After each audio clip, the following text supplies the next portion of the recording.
안녕하세요. 한줄일기입니다. 오늘의 사연은 직장 상사에게 3년간 당했던 모든 것을 되돌려준 통쾌한 복수의 이야기입니다. 이야기 시작하겠습니다. 저는 올해 32살 직장인입니다. 지금은 차장으로 승진해 해외 법인 파견을 준비하고 있지만 사실 불과 몇 년 전까지만 해도 회사 생활이 지옥 같았습니다. 3년 전 저는 중견 IT 회사에 신입사원으로 입사했어요. 설레임도 있었고 열정도 가득했죠. 하지만 제 앞에 놓인 첫 번째 난관은 바로 제 직속 상사 김 과장이었습니다. 김 과장은 40대 중반의 남자였는데 나이 어린 직원들을 무시하고 괴롭히는 걸 마치 자기 권력이라도 되는 양 즐기는 사람이었어요. 특히 저에게는 더욱 심했죠. 이유는 단순했습니다.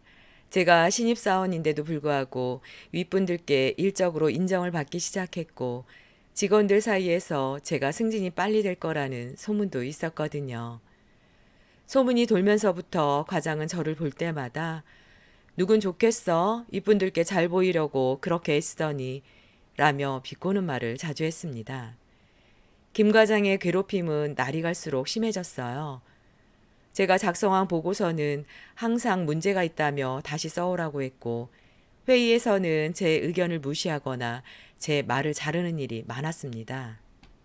심지어 동료들 앞에서 요즘 신입들은 머리만 좋지 일은 못한다며 공개적으로 모욕을 주기도 했죠. 가장 심했던 것은 야근과 주말 출근이었습니다. 다른 팀원들은 정시에 퇴근하는데 저만 매일 밤 10시까지 사무실에 남아 있어야 했어요. 김 과장은 신입이니까 더 많은 일을 배워야 한다며 불필요한 업무들을 계속 던져주었죠. 주말에도 긴급하다며 출근을 시켰지만 정작 월요일이 되면 그 일들이 전혀 급하지 않았다는 걸 알 수 있었어요.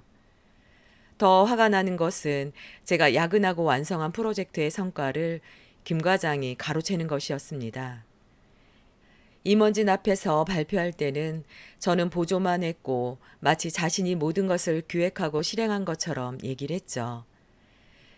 그리고 어느 날부터 가깝게 지내던 동료들조차 김 과장 눈치를 보며 저를 피하기 시작했고 말조차 걸지 않더군요. 한마디로 투명인간 취급을 받았죠. 그렇게 제 주변에 사람들이 없다 보니 식사도 혼자 하게 되었고 심각한 스트레스에 시달렸습니다. 불면증은 기본이고 식욕도 없어져서 몸무게가 10kg나 빠지더라고요. 병원에서는 우울증 초기 진단을 받았어요. 가족들과 친구들은 회사를 그만두라고 했지만 저는 쉽게 포기할 수 없었습니다. 그러던 어느 날 전환점이 찾아왔어요.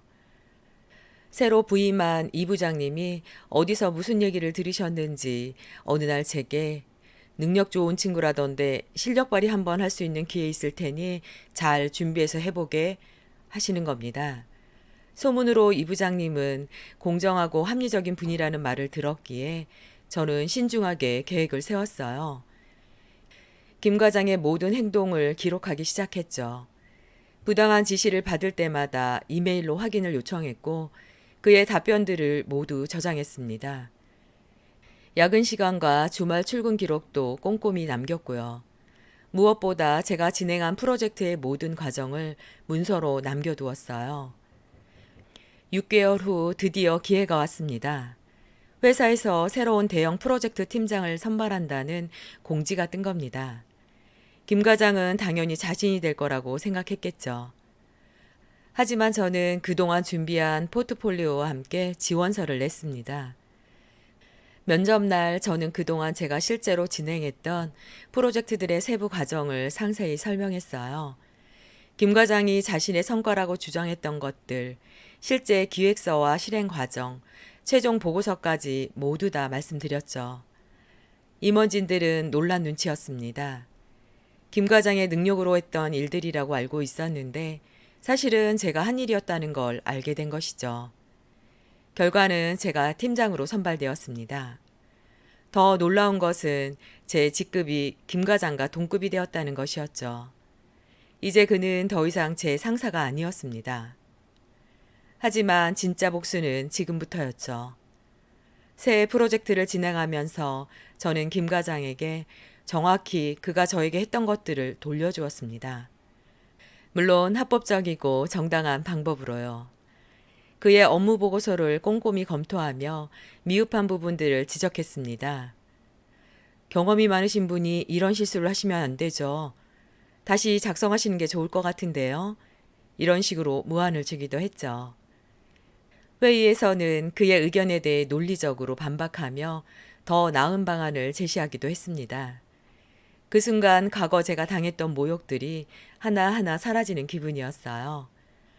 가장 통쾌했던 순간은 임원진 앞에서 진행된 분기별 성과 발표였습니다.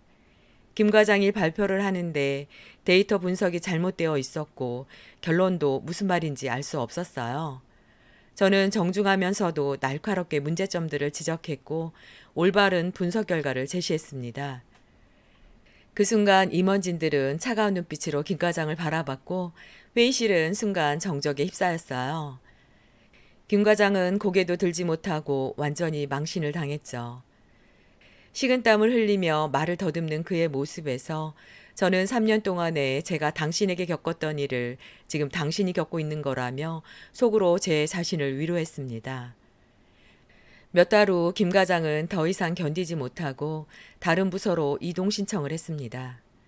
들리는 소문으로는 그곳에서도 적응하지 못해 결국 명예퇴직을 했다고 하더군요.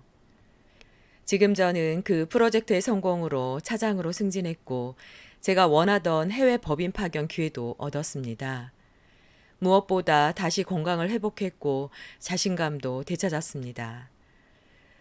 3년간 저를 괴롭혔던 김 과장에게 제대로 된 복수를 할 수 있었던 건 감정적으로 대응하지 않고 철저하게 준비하고 열심히 노력했다는 겁니다. 그리고 실력으로 정당하게 승부했다는 거죠. 이제 저는 복수라고 말하고 싶지 않네요. 그저 제 자리에서 묵묵히 할 일을 했을 뿐이죠. 지금 이 사연을 듣고 계신 분들 중에서도 직장에서 부당한 대우를 받고 계시는 분들이 많으실 거라고 생각됩니다. 그러나 절대 포기하지 마세요. 내 실력을 키우면 반드시 기회는 올 테니까요. 제 이야기는 여기까지입니다. 오늘의 사연 여러분은 어떻게 들으셨나요?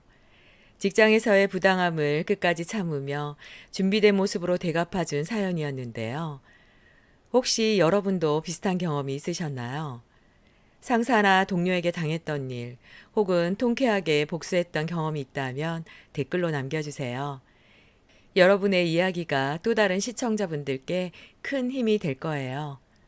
한 줄 일기는 사연자분이 보내주신 사연을 제가 직접 읽어드리고 있습니다.